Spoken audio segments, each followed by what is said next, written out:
Well, hello and welcome to a new video. We are going to take a look at the performance of Counter-Strike 2 on the Intel UHD 620 iGPU inside an i7-8550U. And this one is inside a Thinkpad X1 tablet generation 3. And we're playing this at 720p right now at the lowest settings. And Counter-Strike 2 is a freaking pain in the ass to get to run, as well as to benchmark, obviously, because you can't activate the MSI Afterburner or e.g. the River Tuner overlay. So you have to rely on the FPS counter here on the right top side,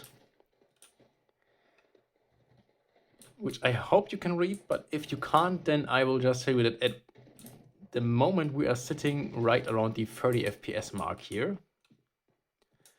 And it feels smooth, but at the same time, I do have a little bit of a lag or latency when using my mouse, which you can really feel. Like it feels like half a second, not half a second, but at least a bit of a second off. So you really can't react as fast as you normally would, due to the fact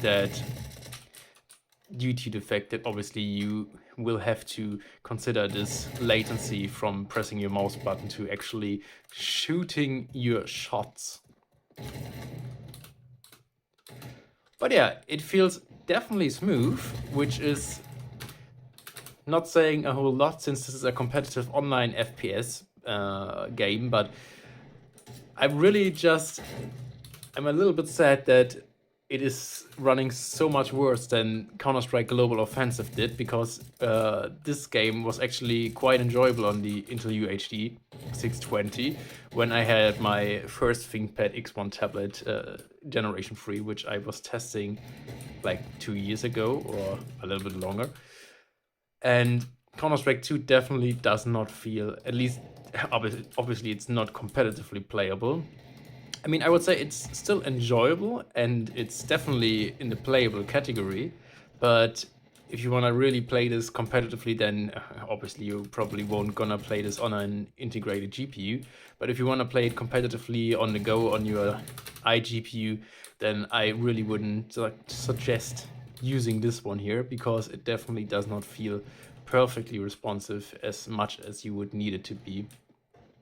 But yeah, it is absolutely smooth though. Really, you don't have any drop frames and anything. And actually, it does feel more smooth now than it did at the beginning of the video. And you have less latency, at least less latency that I am feeling right now. And that's probably due to the fact that now we're not seeing 30 FPS, but 40 to 50 FPS on the top right corner here.